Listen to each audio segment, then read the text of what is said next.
नमस्कार दोस्तों, मैं विवेक स्वागत करता हूँ आपका आपके अपने चैनल एक विवेक पे। दोस्तों, मैं आशा करता हूँ आप सभी लोग स्वस्थ हो, मस्त हो और व्यस्त हो। दोस्तों, आज हम जानेंगे एचडीएफसी बैंक के बारे में। एचडीएफसी बैंक बस नाम ही काफ़ी है। ये इस टाइटल मैंने इसीलिए दिया है कि शायद ही ऐसा कोई व्यक्ति हो जिसने एचडीएफसी बैंक के बारे में सुना नहीं हो। और इन्वेस्टर तो इसके बारे में सुन के बहुत ही खुश हुए होंगे, क्योंकि जिन जिन लोगों ने इसमें इन्वेस्ट किया है वो उनको अच्छे खासे रिटर्न इस बैंक ने कमा के दिया है। तो आज हम जानेंगे एचडीएफसी बैंक के बारे में। तो आइए शुरू करते हैं। एचडीएफसी बैंक लिमिटेड ये मुंबई में इनका हेड ऑफिस है और भारत में सार्वजनिक रूप से आयोजित बैंकिंग कंपनी है जो खुदरा बैंकिंग, थोक बैंकिंग और ट्रेजरी संचालन सहित बैंकिंग और वित्तीय सेवाओं की एक श्रृंखला प्रदान करने में लगी हुई है, जो निरंतर अपनी सेवाएं दे रही है। आइए इसके स्टैटिस्टिक जान लेते हैं। इनका मार्केट कैपिटल है 6,29,000 करोड़ के ऊपर। इनका डिविडेंड यील्ड है 0.22% और इसकी फेस वैल्यू है ₹1 और इसकी बीटा है 1.06 और इसका इंडस्ट्री पी है 26.46। उसकी बुक वैल्यू है ₹310 और प्राइस टू बुक वैल्यू 3.68 और इसकी पी है 23.02 और अर्निंग पर शेयर 49.69। अब इसका स्वॉट एनालिसिस कर लेते हैं हम। स्वॉट एनालिसिस यानी हमें इससे पता चलता है इसकी स्ट्रेंथ क्या है, वीकनेस क्या है, इन कंपनी में अपॉर्चुनिटीज़ क्या है और थ्रेट्स क्या है। तो इसकी स्ट्रेंथ है rising net cash flow and cash from operating activity. इनका नेट कैश फ्लो और कैश एक्टिविटी ये दिनों दिन बढ़ती जा रही है। ये कंपनी के लिए बहुत अच्छी बात है। Growth in quarterly net profit with increasing profit margin YoY, यानी ईयर ऑन ईयर बेसिस पे कंपनी ग्रो कर रही है, क्वार्टरली भी, और इनका नेट प्रॉफिट भी दिनों दिन बढ़ता ही जा रहा है। ये बहुत अच्छी बात है कंपनी के लिए। Increasing revenue every quarter from the last 4 quarter. पिछले 4 क्वार्टर से कंपनी का रेवेन्यू बढ़ता ही जा रहा है। Annual net profit improving from last 2 year. पिछले 2 साल से कंटिन्यूसली नेट प्रॉफिट कंपनी के बढ़ते ही जा रहा है। और company with zero promoter pledge, यानी कंपनी ने अपना एक भी शेयर कंपनी के प्रमोटर ने प्लेज नहीं किया है। ये बहुत ही अच्छी बात है कंपनी के लिए। और FII, FPI और institutions increasing there holding, share holding, यानी FII, FPI और इंस्टीट्यूशन अपने शेयर होल्डिंग इसमें बढ़ाते जा रहे हैं। यानी उनको लगता है कि ये बैंक आगे और अच्छी ग्रोथ करेगा, इसलिए वो अपना अपना होल्डिंग बढ़ा रहे हैं। और इसमें स्ट्रॉन्ग मोमेंटम भी है। Price above short, medium and long term moving averages के ऊपर ट्रेड कर रहा है। इसका मतलब ये बहुत स्ट्रॉन्ग मोमेंटम में है और इसकी वैल्यू और बढ़ती जाएगी। इनका वीकनेसेस देख लेते हैं। Mutual fund decreasing their share holding last quarter. पिछले लास्ट क्वार्टर की तुलना में म्यूचुअल फंड ने अपने शेयर होल्ड जो थे उनके पास, उन्होंने उसको बेच दिया है। शायद हो सकता है कि उनको लगे कि इसके आगे उनकी ग्रो नहीं हो पाएगी, ऐसा उनका कहना है। पर ऐसा नहीं है कि हो कभी कभी क्या होता है कि जब रिडम्पशन आता है, यानी म्यूचुअल फंड को भी अपने फ़ंड बेचने पड़ते हैं, तो जिसमें उनको ज़्यादा प्रॉफिट है, या हो सकता है उनको लगता है कि उस हिसाब से उसकी वैल्यू ज़्यादा है, तो उसमें थोड़ा प्रॉफिट बुक करके अपने स्टेक होल्डर को पैसा दे देते हैं। तो इसलिए रिडम्पशन के इसके बेसिस पे भी हो सकता है कि म्यूचुअल फंड की होल्डिंग थोड़ी सी कम हुई हो। Decline in net profit with falling profit QoQ profit उनका थोड़ा सा डिक्लाइन देखने के लिए मिल रहा है। पर ये हो सकता है कोरोना पेंडेमिक के कारण, क्योंकि कोरोना पेंडेमिक के कारण बहुत सारे कंपनियों को सर्वाइव करना मुश्किल हो रहा है। ग्रोथ तो छोड़ ही दीजिए, पर इसीलिए उनका थोड़ा प्रॉफिट ड्रॉप आया। पर ये घबराने की बात नहीं है, ये फिर से आगे आने वाले क्वार्टर में या YoY में पूरा इसको कवर कर लेंगे। कंपनीज विथ इंक्रीजिंग डेप्ट, इसमें थोड़ा सा कर्जा कंपनी का बढ़ रहा है, ये भी कोरोना के कारण हो सकता है। Decline profit every quarter for the last 2 quarter, यानी इनका प्रॉफिट पिछले 2 क्वार्टर से घटता ही जा रहा है। यही कोरोना का, पिछले 2 क्वार्टर से कोरोना का इम्पैक्ट है 6 महीने से, इसलिए वो उसका सीधा डायरेक्टली कोरिलेशन है इसके साथ। Promoter decreasing their share holding, promoter अपना शेयर होल्डिंग इसमें धीरे धीरे कम कर रहे हैं। ये इसलिए हो रहा है कि आदित्यपुरी जो रिसेंटली जो डायरेक्टर थे कंपनी बैंक के, वो जस्ट उन्होंने रिटायरमेंट लिया है और अभी उन्होंने अपना रिटायरमेंट के बाद उन्होंने अपना स्टेक कम कर दिया है। इसके कारण वो शेयर होल्डिंग पैटर्न में भी उसको दिख रहा है कि वो स्टेक कम हुआ है। पर ये भी कोई घबराने की बात नहीं है। और इसका लो पिट्रोस्की स्कोर, यानी कंपनीज विथ वीक फाइनेंशियल, ये थोड़ा सा चिंताजनक बात है, पर इसको अभी इम्प्रूवमेंट हो सकता है बिकॉज YoY रिजल्ट अभी बाकी है। और शूटिंग स्टार थोड़ा बियरिश रिवर्सल बना हुआ था, पर अभी ये इसका कन्वर्शन अभी बुलिश में हो चुका है। अपॉर्चुनिटीज़ देखते हैं इसमें अपॉर्चुनिटीज़ क्या है। कंपनी विद करंट टीटीएम यानी trailing 12 month P less than 3 year और 5 ईयर और 10 ईयर पी के इससे कम ही चल रहा है। और ब्रोकर अपग्रेडेड रिकमेंडेशन और target price for the past 3 month, पिछले 3 महीने में ब्रोकर और अच्छे अच्छे फंड हाउसेस ने इसके टारगेट प्राइस बढ़ा दिए हैं। किसी किसी फंड हाउस ने तो इसको 1350 तक के टारगेट प्राइस दे चुके हैं। पॉजिटिव ब्रेकआउट भी दिया है सेकंड रेजिस्टेंस में, तो ये अच्छी बात है। और decrease in provision in recent result, यानी अभी वो प्रोविजन थोड़ा कम कर रहे हैं क्योंकि अभी उनका लोन ग्रोथ वापस अपने ट्रैक पे आ चुका है। अभी बीच में उनका सीईओ का स्टेटमेंट था, तो ये अच्छी बात है। और आरएसआई इंडिकेटिंग प्राइस स्ट्रेंथ, और इसका आरएसआई प्राइस स्ट्रेंथ बता रहा है, ये भी अच्छी बात है कंपनी के लिए। इसका थ्रेट्स है केवल increase in NPA in recent result, तो जो मैं पहले ही बता चुका हूँ कि कोरोना के कारण एनपीए बढ़ सकते हैं, प्रोविजन करना पड़ता है, पर ये भी कोई घबराने की बात नहीं है। Company will overcome this. अब इसके रिटर्न देखते हैं। ईयर टिल डेथ में इस साल पूरा माइनस निगेटिव रिटर्न दिया है, पर एक महीने में 3%, 6 महीने में 27.78 यानी 28%, 2 साल में 18%, एक हफ्ते में 6%, 3 महीने में 1.7%, एक पूरे साल में 3.61 और 3 साल में 27.12, यानी अच्छे खासे रिटर्न इस कंपनी ने डिलीवर किए हैं। अब देखते हैं प्रमोटर होल्डिंग। प्रमोटर होल्डिंग देखिए, ऑरेंज कलर जो है प्रमोटर का है, एफआईआई और एफपीआई के लिए ब्लू कलर यूज़ किया है, डीआई के लिए पर्पल कलर और अदर्स के लिए डार्क पर्पल। तो देखिए आप देख सकते हैं कि जून 20 से लेके सितंबर 19 से जून 20 तक प्रमोटर की होल्डिंग थोड़ी थोड़ी बढ़ी है, पर वो लास्ट क्वार्टर में थोड़ा कम हुआ है क्योंकि आदित्यपुरी जी ने अपने स्टेक बेचे हैं। वही एफआईआई और एफपीआई ने अपना स्टेक थोड़ा थोड़ा कम किया है, और डीआईआई ने भी अपना स्टेक थोड़ा थोड़ा कम किया है या नियर अबाउट उतना ही है। पर देखिए मेन चीज़ है ऊपर, सबसे ऊपर टॉप में देखिए, जहाँ अदर्स यानी जिसमें हम रिटेल कैटेगरी के लोग आते हैं, इन्होंने अपना स्टेक कम कर दिया। ये बहुत गलत बात है। इतनी अच्छी ग्रोइंग कंपनी में अगर आप स्टेक होल्डिंग नहीं रखेंगे तो फिर किस में रखेंगे।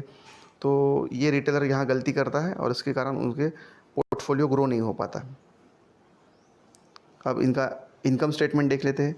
मार्च 2019 और मार्च 2020 में देखिए इंटरेस्ट अर्न बढ़ा है, अदर इनकम भी बढ़ा है, टोटल इनकम भी बढ़ा है, टोटल एक्सपेंडिचर भी थोड़ा बढ़ा है, ऑपरेटिंग प्रॉफिट भी बढ़ा है, प्रोविजंस थोड़ा से बढ़ाना पड़ा है, बिफोर टैक्स ये भी बढ़ा है और टैक्स भी बढ़ा है, और इनका नेट प्रॉफिट भी बढ़ा ही है।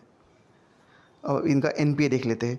ग्रॉस एनपीए मार्च 2020 और जून 2020 और जून 2020 की तुलना करें तो 12,649 और 13,773, यानी यहाँ भी ये बढ़ोतरी मिल रही है ग्रॉस एनपीए में थोड़ा सा। ग्रॉस एनपीए का परसेंटेज ज़्यादा नहीं, 1.36 ही है, जो 1.26 था, यानी 0.1 से बढ़ा है। नेट एनपीए भी थोड़ा, नेट एनपीए एक्चुअली थोड़ा कम हुआ है। नेट एनपीए का परसेंटेज देखिए, आप देख सकते हैं 0.36 था। अभी एनपीए कॉलम देख लेते हैं। एनपीए देखिए मार्च और जून में क्या डिफरेंस है। ग्रॉस एनपीए बढ़ा है, ग्रॉस एनपीए परसेंटेज भी थोड़ा बढ़ा है। नेट एनपीए थोड़ा कम हुआ है और नेट एनपीए परसेंटेज भी थोड़ा कम हुआ है, जो देखिए आप देख सकते 0.36 था और अभी 0.33 हो गया है। ये अच्छी बात है कंपनी के लिए। बैलेंस शीट देख लेते हैं। मार्च 19 और मार्च 20 में शेयर कैपिटल बढ़ा है कंपनी का, रिजर्व एंड सरप्लस भी बढ़ा है, डिपॉजिट्स भी बहुत ही अच्छे बढ़े हैं, बोरोविंग्स भी बढ़े हैं, लायबिलिटी एंड प्रोविजंस भी ये थोड़ा बढ़ाना पड़ा उनको कोरोना के कारण, और टोटल लायबिलिटी भी इनकी बढ़ी हुई है थोड़ी। असेट देख लेते हैं। फिक्स असेट भी राइजिंग में है, लोन और एडवांसेस इन्होंने अच्छे लोन रिटेल में बांटे हैं, इन्वेस्टमेंट भी इनकी अच्छी खासी बढ़ी है, अदर असेट भी इनके राइजिंग ही है और टोटल असेट भी ओवरऑल बढ़े ही है। अदर इन्फॉर्मेशन देख लेते हैं। कैपिटल एडिक्वेंसी रेशो ये 17 था तो अभी 19 हो गया। Gross NPA as it is constant है और नेट एनपीए थोड़ा सा बढ़ा है प्रोविजन के कारण, और कॉन्टिजेंटमेंट लायबिलिटी भी थोड़ी थोड़ी राइज है। कैश फ्लो देख लेते हैं कि मार्च 2019 और मार्च 2020 ऑपरेटिंग एक्टिविटी से देखिए ये भी थोड़ा राइजिंग है। इन्वेस्टिंग एक्टिविटी भी देखिए आप, ये भी थोड़ा राइजिंग है। फाइनेंशियल एक्टिविटी ये भी थोड़ी राइजिंग है। अदर्स में 95 था और अभी 213 हो गया, ये भी राइजिंग है। नेट कैश फ्लो भी राइजिंग ही है, जो निगेटिव से पूरा पॉजिटिव आ चुका है। अर्निंग पर शेयर देखिए, थोड़ा इसमें थोड़ा डाउनफॉल आ गया है, 83.33 था मार्च 2019 में, तो अभी मार्च 2020 में 49.84 हो गया। और डाइल्यूटेड EPS यानी जो अभी फेस वैल्यू इसकी 2 से स्प्लिट करके 1 कर दी थी, उसके हिसाब से 82 था एक्चुअली मार्च 19 में, और अभी ₹1 फेस वैल्यू के हिसाब से 49.46 है। उसकी बुक वैल्यू देखिए 564 थी, ₹2 की फेस वैल्यू के जब थी, तो अभी ₹1 फेस वैल्यू हो गई है, तो 321.63 है। और डिविडेंड का पर शेयर के जब ₹2 फेस वैल्यू थी तो ₹15 था, और अभी ₹2.5 कर दिया है। और जब आप देख सकते हैं फेस वैल्यू 2019 मार्च में ₹2 थी, तो अभी ₹1 कर दिया है।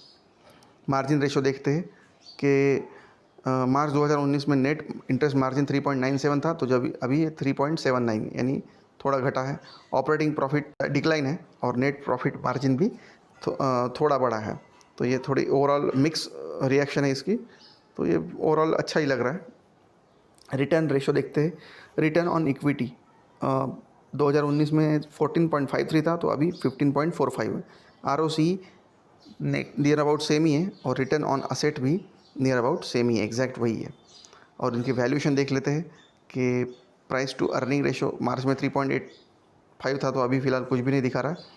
और प्राइस टू बुक वैल्यू 4.11 थी, अभी थोड़ा घट के 2.68 हो चुका है। और कासा रेशो देखिए 42.35 था, तो अभी 42.18 हो गया। कासा रेशो यानी करंट अकाउंट सेविंग अकाउंट, यानी करंट अकाउंट और सेविंग अकाउंट से बैंक को कितना प्रॉफिट मिलता है।